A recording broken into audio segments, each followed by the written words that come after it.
อ่าสบายล็อกก่อนขมิดต้องไอ้เจ้าสิงห์เนาะขมิดยิงตำยิงกาวเนาะระหว่างงดภายในประเทศหรือว่านอกประเทศเนาะ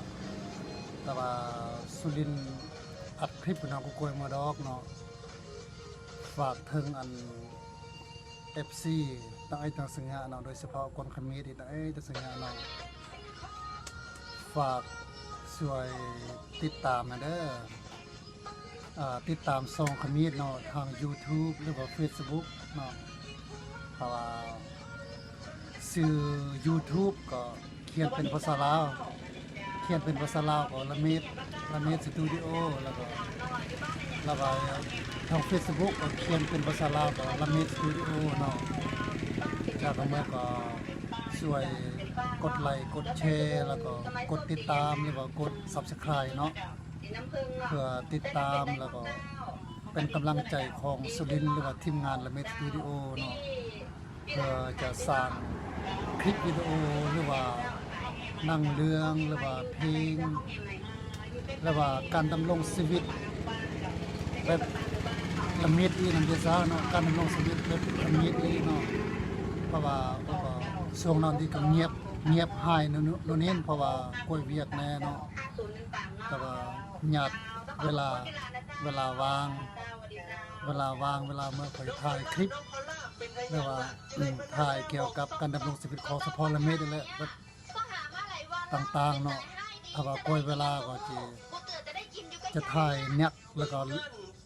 สู่ YouTube เนาะหรือว่า Facebook แล้วก็ขับอกขับใจทางอันFC หรือว่าคนขมิดนั้นต้องจะสัญญาเนาะที่อันกดไลค์กดแชร์หรือว่าติดตามตลอดลำเดียซ่าเนาะแต่ว่าเป็นกำลังใจแค่บางอีก็คอมเมนต์หรือว่าโทรเนาะ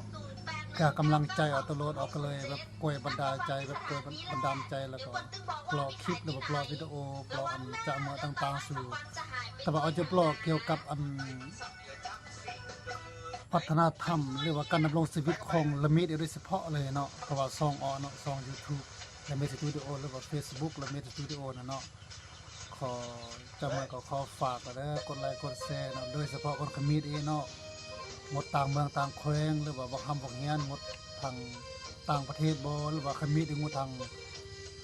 หมดนอกประเทศหรือว่าหมดเมืองนอกก็กล้วยเนาะ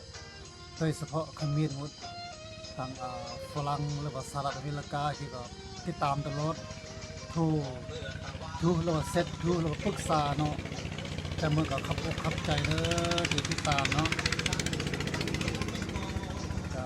ส่งนาสุรินทร์ก็เงียบหายเนาะแต่เมื่อก็ขอโทษขออภัยน้อง FC ด้วยตั้งสัญญาเด้อเนาะปลอมเมื่อผิดพลาดหรือว่าอาจจะผู้ทั่วผู้ถึงแล้วขอโทษขออภัยสมัครคลิปเนาะคลิปเดี๋ยวออกรอสู่ Facebook หรือ Facebook หรือ YouTube เนาะสมัครคอมเมนต์ค่าจะไต่หรือว่าค่าจะสมัครคอมเมนต์เลยค่าจะกอง YouTube เนาะกองวิดีโอเนาะกอง YouTube สมัครคอมเมนต์เนาะถ้าว่าอาจจะศึกษาผู้ทั่วถึงบนเมื่อที่ดัดเกเนาะปรับปรุงเพื่อการเลออันคลิปเลยวิดีโอของสปอร์ละมิดอีกพัฒนาเรื่อยๆเนาะแล้วก็จำมากับขับอกขับใจนี่แหละขมิดอีกก็หวังว่าก้อนขมิดตั้งแต่ซึ่งก็อาจจะช่วยพื้นกดไลค์กดแชร์เด้อแต่ว่าสุรินทร์ว่างๆก็จะถ่ายวิดีโอหรือว่าคิดว่าจะปล่อยหนังเรื่องสั้นก็ทีมงานก็ต้องมาครบในเครื่องมือก็ผู้ทั่วผู้เทิงพัฒนาเนาะโดยเฉพาะประเภทกล้องประเภทจะโพกเนาะก็จะพัฒนาเนาะคิดเราจะปล่อยประเภทหนังเรื่องสั้นบ่เพลงละเมิดหรือว่าการดำรงชีวิตเนาะดำรงชีวิตคือมีดีเจ้าเมื่อปล่อยจะเมื่อจะพยายามถ่ายพยายามตัดต่อพยายามเก็บภาพจะโพกเนาะก็สู่ YouTube และ Facebook ตลอดเนาะจะเมื่อก็ฝากกดไลค์กดแชร์เด้อทางอัน FC ทางตัวสัญญาเนาะสุดท้ายก็อวยพรแค่ทาง FC ได้สัญญาเนาะก็พยายามและติดตามแล้วอวยพรกับ FC หรือว่าไอดอลที่ติดตามก็กวยสุขภาพเข้มแข็งเนาะพัฒนาสิ่งเมื่อก็เพียรสิ่งวิเทศาเนาะ